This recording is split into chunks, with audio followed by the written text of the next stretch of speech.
नमस्कार मित्रों, मैं नितेश विधि संगम क्लासेस से आप सभी का फिर से स्वागत करता हूं। दोस्तों, आज का जो टॉपिक है वो भरण पोषण या मेंटेनेंस से संबंधित टॉपिक है, जो कि आपके एग्जाम पॉइंट ऑफ व्यू से बहुत ही महत्वपूर्ण है, ये भी आप जानते हैं। ठीक है, तो आज इस टॉपिक को हम लेकर चलते हैं। तो खासतौर से ये जो भारतीय नागरिक सुरक्षा अधिनियम 2023 और इसके पहले हम लोग पढ़ते थे सीआरपीसी, ठीक है, क्रिमिनल प्रोसीजर कोड 1973। तो दोनों में कोई भी अंतर नहीं है, ठीक है, फैक्ट वही है, सब कुछ वही है, कोई भी अंतर नया कुछ जोड़ा हुआ नहीं गया इसमें।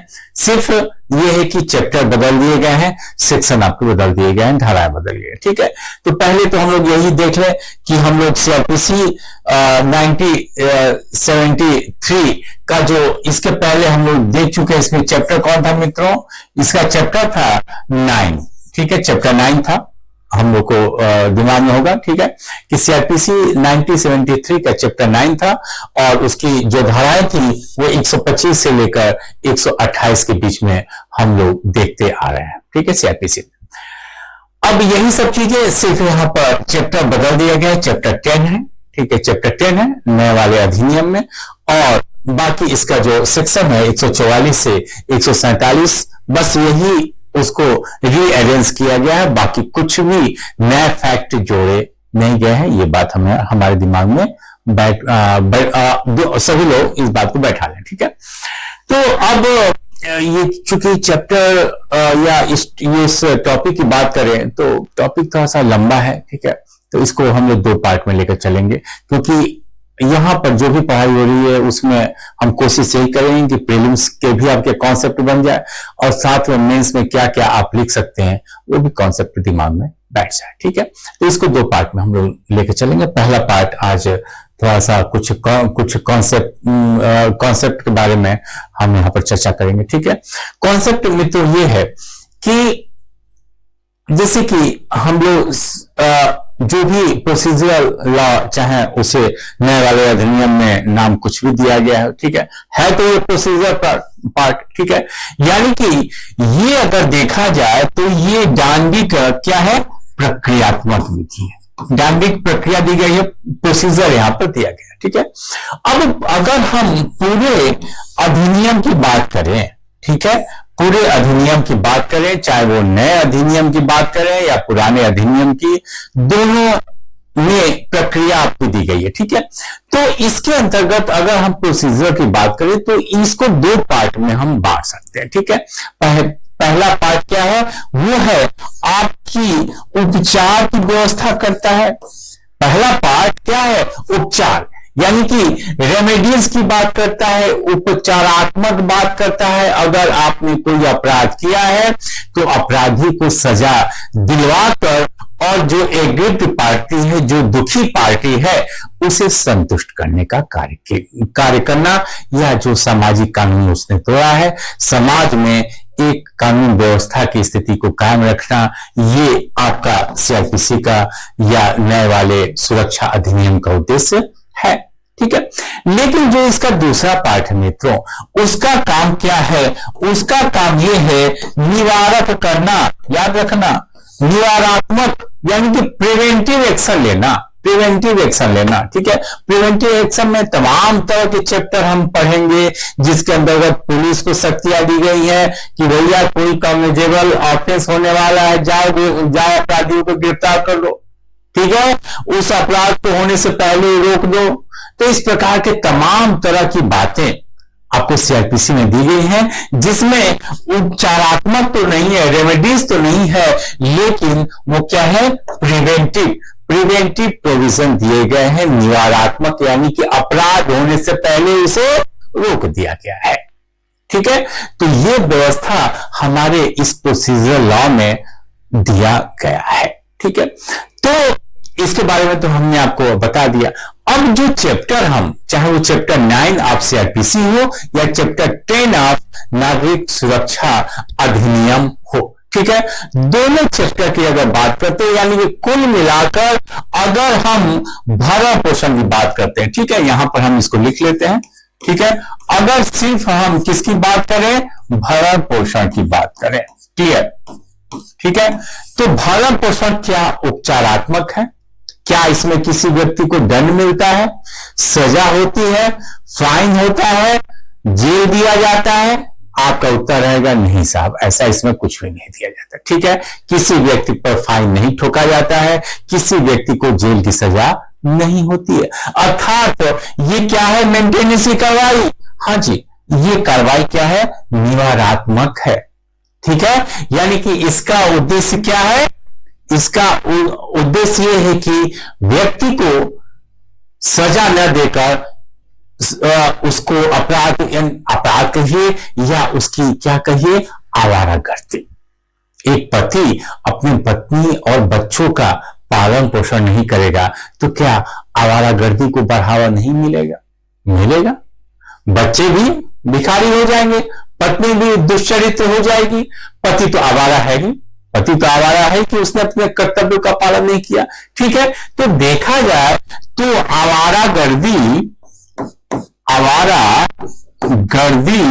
से रोकना भी इसका क्या है? पहला उद्देश्य है। ठीक है, यानी कि आवारागर्दी से रोकना, यानी कि इसका जो उद्देश्य है मित्रों वो क्या है? इसका उद्देश्य यह है कि निवारात्मक या इसे आवारागर्दी होने से पहले इसे रोक दिया जाए। ठीक है, तो ये इसका भरण पोषण का क्या है? पहला उद्देश्य। ठीक है, अर्थात इसका कोई देखा जाए तो इसका दांडिक प्रशासन से, दांडिक प्रशासन से कोई भी लेना देना नहीं है। ठीक है, इसका ठीक है ये रखा गया है, ये क्रिमिनल प्रोसीजर में ही इसको रखा गया है, लेकिन अगर मूल रूप से देखा जाए तो इसका दांडिक प्रशासन से कोई मतलब नहीं है। इसका उद्देश्य क्या है?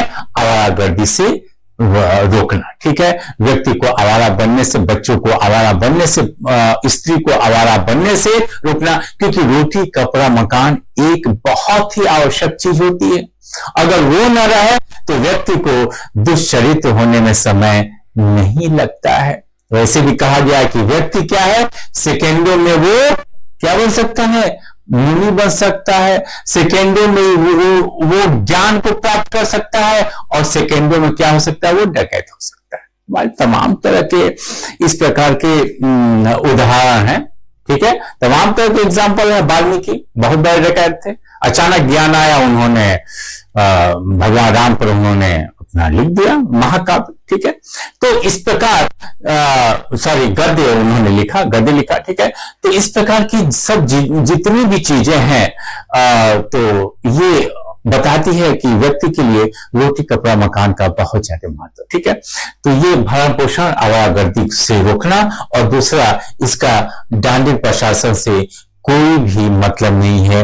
ये एक प्रकार का क्या है? शुद्ध रूप से ये एक सामाजिक, यानी कि सामाजिक या क्या है? विधान है। ठीक है, ये क्या है मित्रों? ये एक सामाजिक विधान है। ठीक है, यानी कि इसे समाज में आवारागर्दी को देखते हुए, आवारागर्दी को रोकने के लिए ये प्रोविजन सीआरपीसी में डाले गए। ठीक है, क्योंकि अच्छी तरह हम भी जानते हैं, आप भी जानते हैं कि ये जो भरण पोषण है, ये भरण पोषण हम दो प्रकार से प्राप्त कर सकते हैं। ये जो भरण पोषण है ये हम दो प्रकार से प्राप्त कर सकते हैं। ये एक सिविल कार्रवाई भी है, याद रखिएगा। ये क्या है? एक सिविल कार्रवाई, और इसको हम कहां पर देखेंगे? दांडिक। ये एक दांडिक कार्रवाई में भी इसको शामिल किया गया है, क्योंकि दांडिक कार्रवाई है नहीं, लेकिन दांडिक में शामिल करने का उद्देश्य यह है कि इसकी प्रक्रिया में क्या? प्रक्रिया को तेज करना। इसका उद्देश्य यह है कि दांडिक में रखने का उद्देश्य है कि इसकी प्रक्रिया को तेज करना, क्योंकि सिविल की प्रक्रिया आप जानते हैं ये क्या होती है? काफी लंबे समय तक चलती है, काफी ये प्रक्रिया लंबी होती है। ठीक है, इसी वजह से इसको क्रिमिनल प्रोसीजर में रख दिया गया है कि कम से कम व्यक्ति रोटी कपड़ा मकान के बिना वो मरे ना, आवारा ना बने। ठीक है, क्योंकि ये जरूरतें जो होती हैं रोटी और इसकी, ये रोज की जरूरत है। ठीक है। सिविल अगर 1 साल मुकदमा चलेगा, 6 महीने भी चलेगा, कहां से व्यक्ति खाएगा? 1 ही महीने चले, कहां से व्यक्ति खाएगा? ठीक है। तो इस प्रकार सिविल का काफी लंबा चलता है।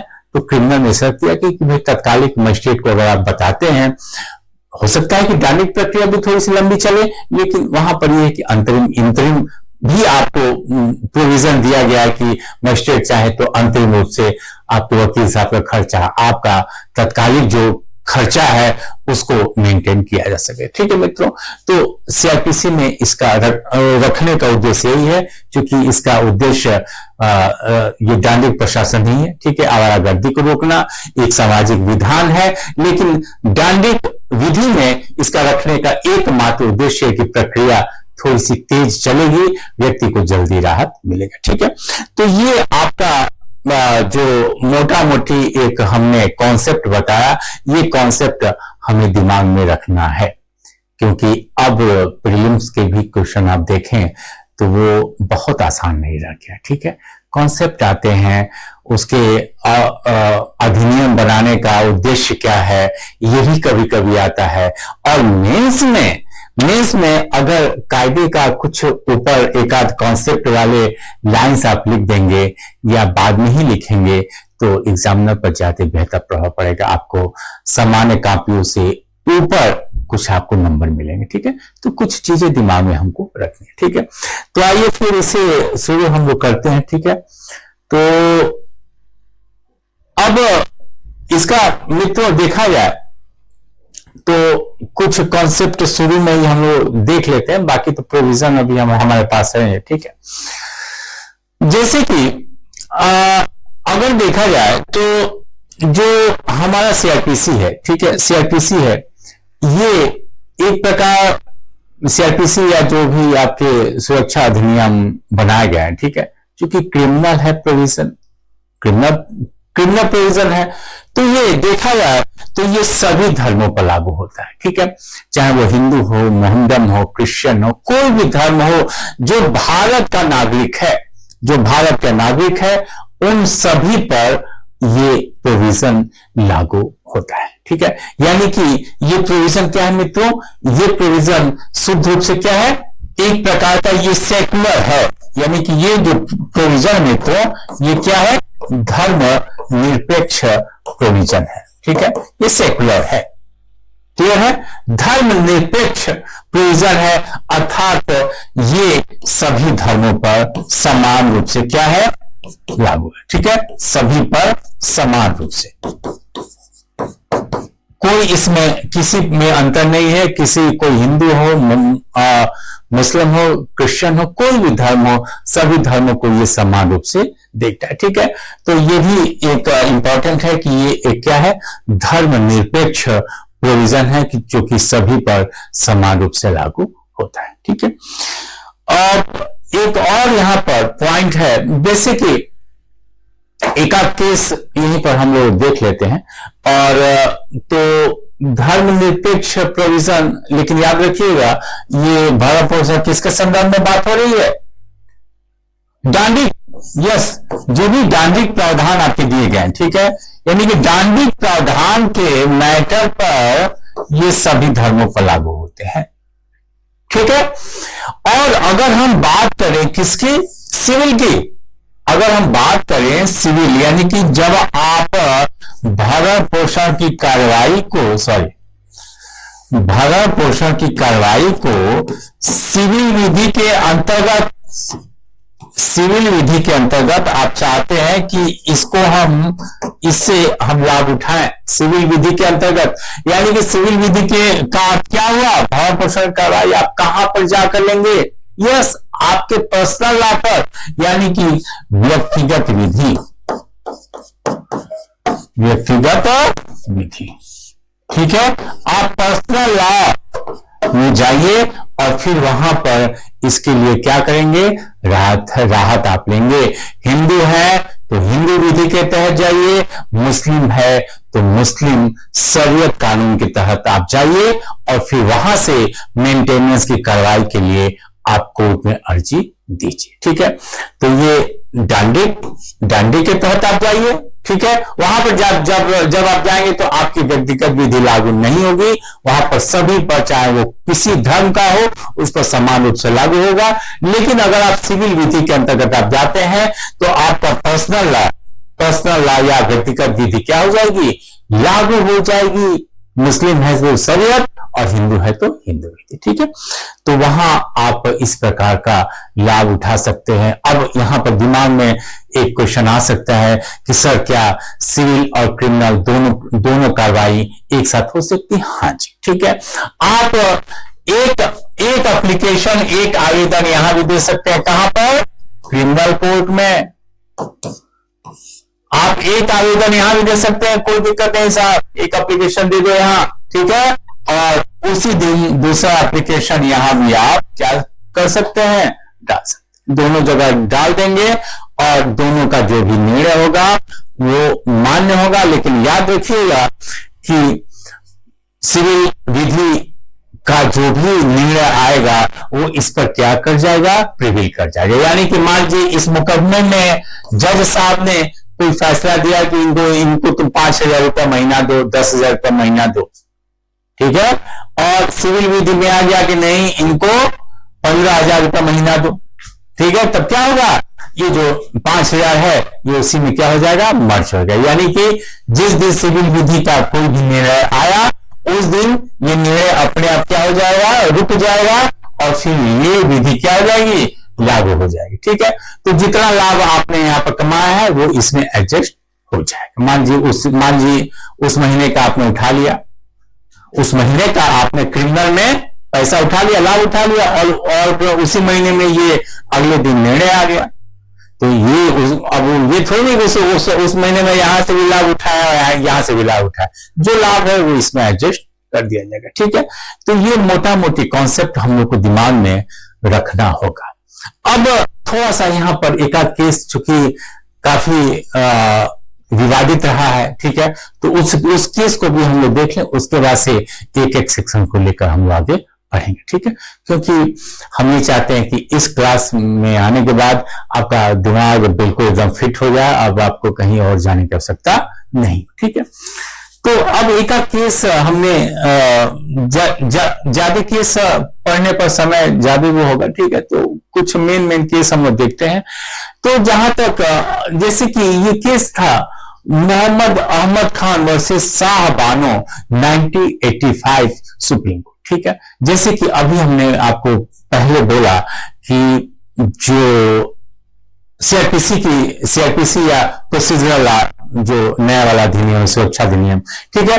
तो इनके जो भी प्रोविजन है तो उसके संदर्भ में इस केस में कहा गया Mohammad Ahmad Khan versus Shah Bano 1985 Supreme Court में, सॉरी, माननीय सर्वोच्च न्यायालय ने ये बोला कि ऐसा है कि ये जो प्रोविजन दिए गए हैं डांडिक विधि में, ये क्या है, ये शुद्ध रूप से सेकुलर है, अर्थात ये हिंदू के साथ साथ मुस्लिम तलाकशुदा महिलाओं पर भी ये लागू होंगे, ठीक है। यानी कि ऐसी महिलाएं जिनके पति ने उनको तलाक दिया है, ठीक है, यानी कि विवाह विच्छेद हो गया है उनका, वहां भी ये मुस्लिम महिला जाकर अपने हक है जो भी उसका मेंटेनेंस का वो प्राप्त कर सकती है। भाई पर्सनल लॉ तो उसका है ही, वो तो हमने आपको पहले बता दिया कि सिविल विधि में वो अपना लेगी उसका राइट है। इसके अलावा मुस्लिम महिला, तलाकशुदा महिला, आप इसमें भी आकर आप एप्लीकेशन दीजिए, ठीक है, और फर्स्ट क्लास मजिस्ट्रेट आपको जो भी बनता है उसको देगा। लेकिन समस्या ये हुई कि उस समय कई मुस्लिम संगठनों ने इसका काफी विरोध किया। उनका कहना यह था कि मुस्लिमों के ऊपर सिर्फ शरीयत कानून ही लागू होता है, सीआरपीसी की ये धाराएं लागू नहीं होती, 125 से लेकर 128 या चैप्टर 9 हमारे ऊपर लागू नहीं होती, ठीक है।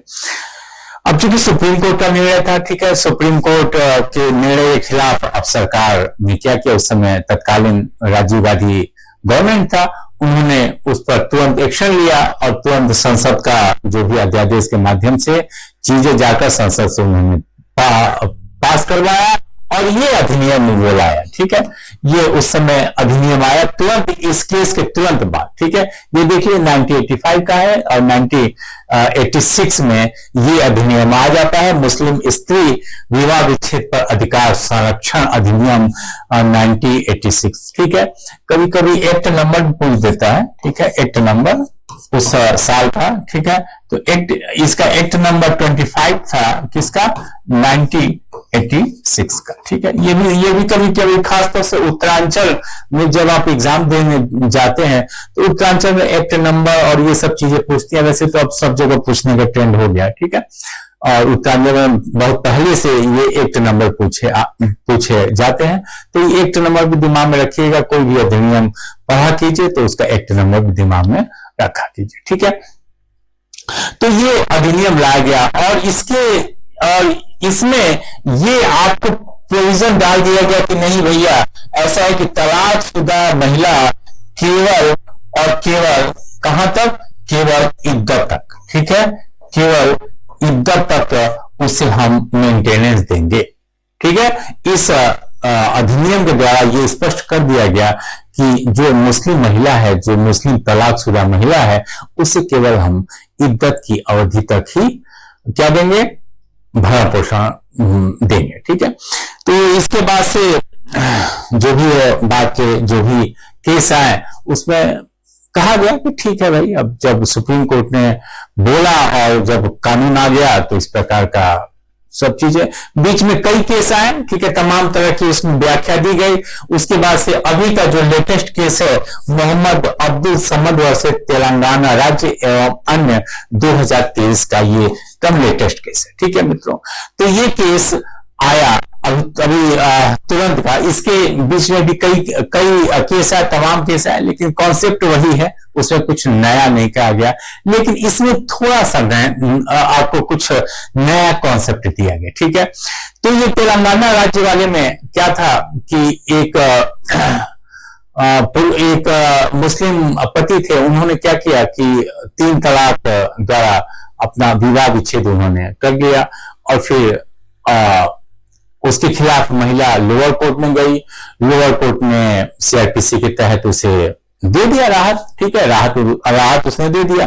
फिर हाई कोर्ट मामला गया, हाई कोर्ट ने भी राहत दे दिया। हाई कोर्ट ने कहा कि नहीं ठीक है, सीआरपीसी अलग है और ये अलग है, हम सीआरपीसी के तहत राहत देंगे, ठीक है। तो दे दिया गया राहत।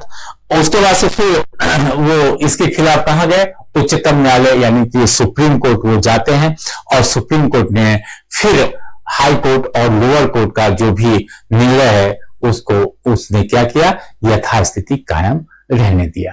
और फिर इस केस में स्पष्ट रूप से माननीय सर्वोच्च न्यायालय ने स्पष्ट रूप से कहा कि ये जो सीआरपीसी या नया अधिनियम का जो भी प्रोविजन है, ये और ये जो अधिनियम है, ये दोनों अलग अलग है, ठीक है। दोनों का उद्देश्य अलग है, दोनों का उद्देश्य अलग है। इसकी भी अपनी उपयोगिता है और क्रिमिनल लॉ की भी अपनी उपयोगिता है, ठीक है। लिहाजा महिला अगर चाहे तो यहां भी सीआरपीसी में भी वो रुख कर सकती है, या तो अब नए वाले अधिनियम में भी वो चैप्टर 10 के अंतर्गत रुख कर सकते, ठीक है। तो लिहाजा कुछ हद तक ये इन्होंने इसको भी मान्यता दिया, इस केस के द्वारा इस अधिनियम को भी उन्होंने इसका उल्लंघन नहीं किया। उन्होंने कहा कि नहीं, इसका उद्देश्य अलग है और इस केस को भी उन्होंने यथास्थिति छोड़ दिया। उन्होंने ये कहा कि नहीं भाई, वास्तविक रूप में ये धर्मनिरपेक्ष है और ये सभी धर्म की महिलाओं पर लागू होता है, यहां तक कि जो मुस्लिम तलाकशुदा महिला है उस पर भी लागू होता है, ठीक है। तो ये जो तत्काल का केस है ये भी हमारे दिमाग में रहना चाहिए, ठीक है। इसके अलावा ये केस कई बार आया है, ठीक है। केस तो खैर कई है केस, तो समय समय पर हम आपको बताया दें। फिलहाल जब यहाँ पर पैनल पर है तो इसको दिमाग में रख लीजिएगा, सविता बैन सोम भाई भाटिया वर्सेस गुजरात राज्य 2005। ये भी केस आपके प्रीवियस ईयर्स के एग्जाम में जब आप देखेंगे तो ये केस आए हुए, ठीक है। इस केस में सिर्फ यही बताया गया कि जो भरण पोषण की कार्रवाई है वो सिर्फ और सिर्फ किसको मिलना चाहिए, पत्नी को, ठीक है, पत्नी। पत्नी, और वो पत्नी कैसी होनी चाहिए, वो विधिता है। बस इस केस को जान जाइए, बाकी तो हम आगे समझाएंगे, तो और भी केसेस आपको बीच बीच में जो भी दिमाग में आएगा आपको बताते जाएंगे, ठीक है। तो ये विधिता विवाहित होनी चाहिए, ये विधिता विवाहित होनी चाहिए, ठीक है। तो इस केस में स्पष्ट रूप से ये जो केस था कौन सा, सविताबेन सोमभाई भाटिया वर्सेस गुजरात राज्य 2005 का केस, ठीक है मित्रों। तो ये आपके जो मेन केस है, इसके अलावा कई केस आपको बताएंगे, पहले हमने बोला। तो चलिए, ये कॉन्सेप्ट दिमाग में आपके मेरे ख्याल से आ गया होगा, ठीक है। तो थोड़ी बहुत चर्चा और कर लेते हैं। तो अब आते हैं मेन इसके प्रोविजन पर, ठीक है। अब देखिए, अध्याय 9 पहले का जो है किसका है, ये सीआरपीसी का, ठीक है। सीआरपीसी का है, पत्नी, संतान, माता पिता तीनों के बारे में यहां पर दिया, ठीक है। और यहां पर जो नया है बीएनएस 2023, इसका चैप्टर कौन सा है, 10, ठीक है। और ये सेक्शन कौन सा है, 144 से लेकर क्या है 147, ठीक है। तो ये आपका सेक्शन है, ठीक है ना। तो भारतीय नागरिक सुरक्षा संहिता 2023 का चैप्टर 10 सेक्शन कौन सा है 144 से 147, और ये जो पुराना जो हमारा अधिनियम था वो कौन सा है, वो सीआरपीसी का अध्याय 9, जहां पर 125 से लेकर और 125, 26, 27, 28, ठीक है। तो ये आपके प्रोविजन वहां पर दिए गए हैं, क्लियर है मित्रों। तो यहां पर आप तीन लोगों के बारे में यहां पर प्रावधान है, पहला पत्नी, ठीक है, दूसरा संतान, और तीसरा आपके माता पिता, ठीक है।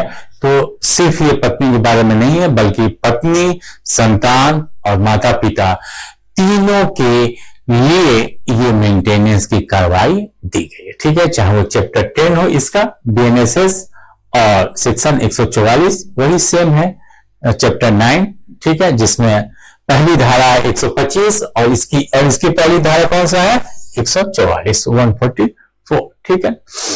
तो यहां पर देखा जाए तो 125 स्पष्ट रूप से लिखा है कि पत्नी के लिए आदेश, ऑर्डर, ठीक है। पहला शुरुआत इसका जो मेन वो है क्या है, पर्याप्त साधनों, पर्याप्त साधन वाला व्यक्ति ही भरण पोषण दे सकता है, पहली बात, ठीक है। ये कॉन्सेप्ट हमारे दिमाग में रख लेना है कि पर्याप्त साधनों वाला व्यक्ति, पर्याप्त साधन से अर्थ क्या है, उसके पास गाड़ी हो, घोड़ा हो, जमीन जायदाद हो, मकान हो, ऐसा कुछ हो, शानदार नौकरी करता, ऐसा कुछ हो नहीं जी, ठीक है।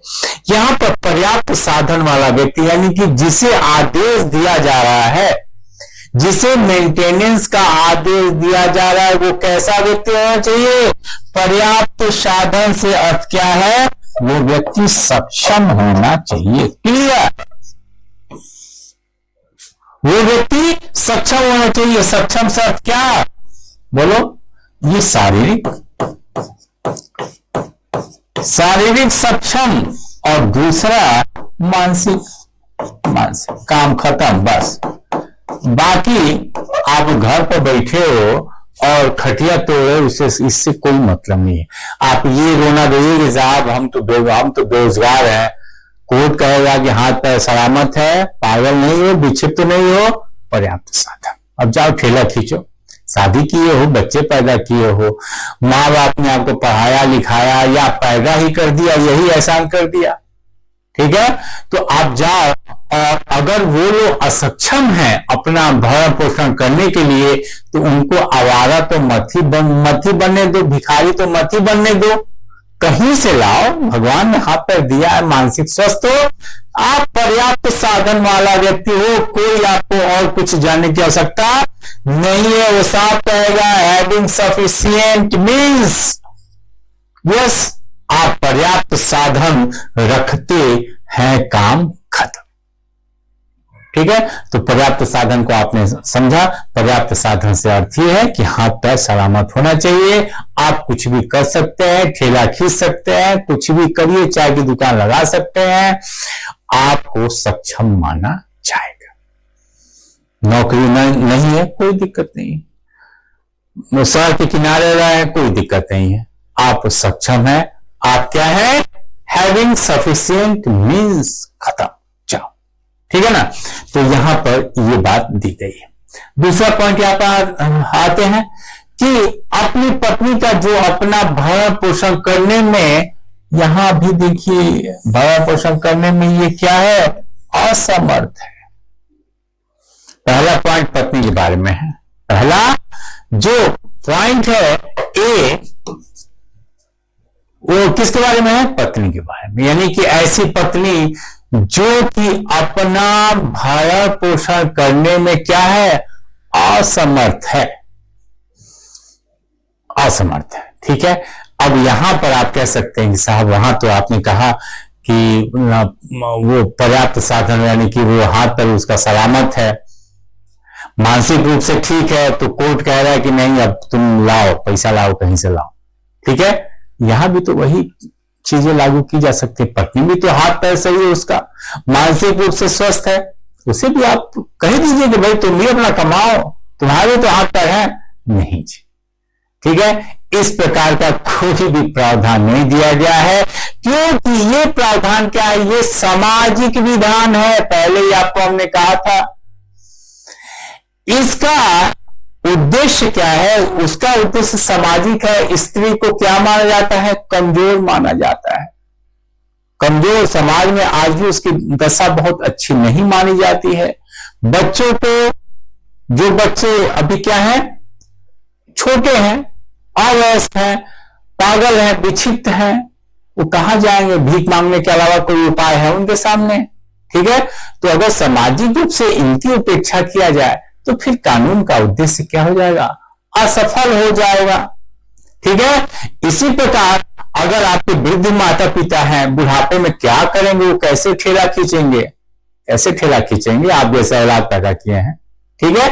तो उनको भी भिखारीपन या वृद्धावस्था में जलालत की जीवन, क्योंकि जीवन सबको क्या है? डिग्निटी, डिग्निटी चाहिए जीवन के साथ। बिना डिग्निटी के जीवन का महत्व नहीं है। कहा? आर्टिकल 21, गरिमा में जीवन जीने का अधिकार आपको दिया गया, ये आपका मूल अधिकार है, ठीक है।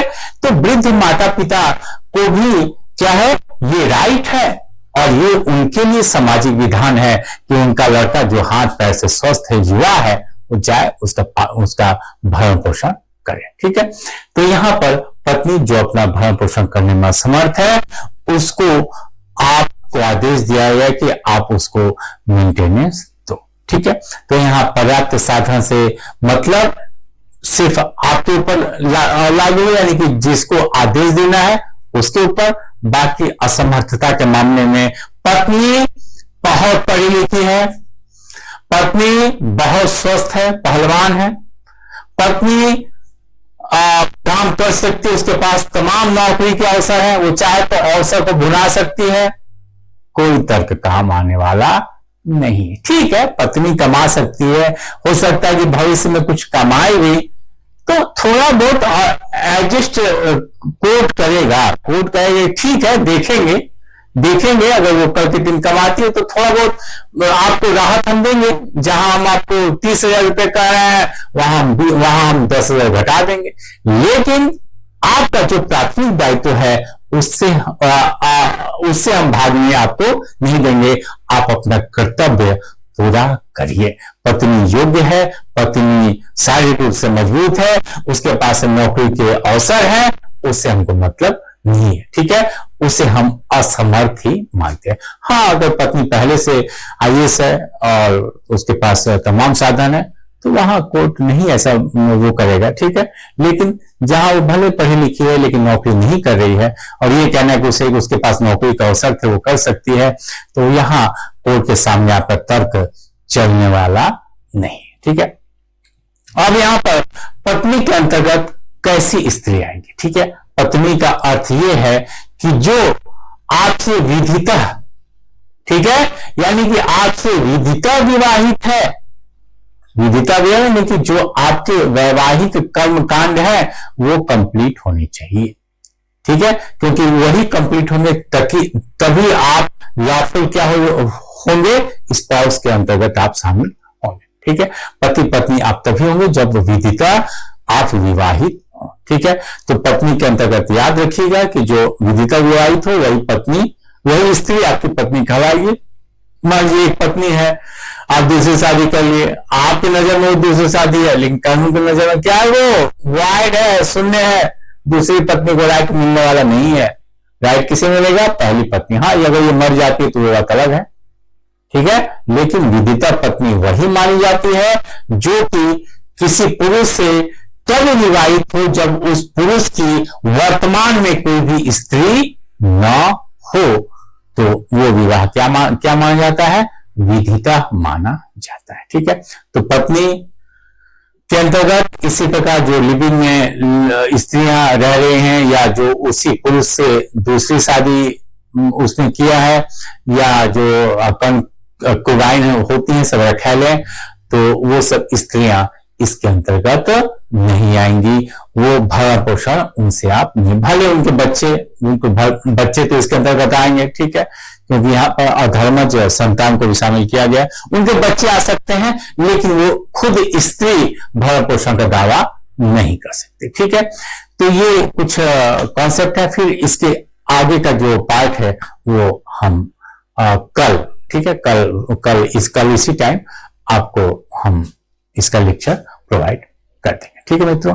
आशा है कि ये क्लास आपके लिए उपयोगी साबित होगी। बहुत बहुत धन्यवाद।